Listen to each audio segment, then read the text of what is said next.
Why the cheese have to so hard to get to?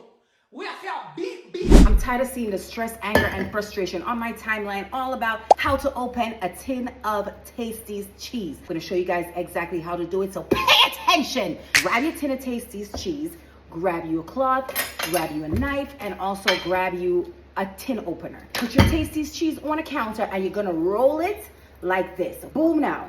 You're going to take the Tastee's cheese, poke a hole in the bottom. It's supposed to be like a circle, but poke a hole, all right?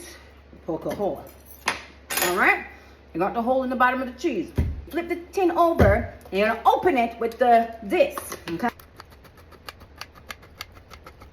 You grab you a plate. You're going to flip your tin of cheese, and you're going to blow through the hole. Pause.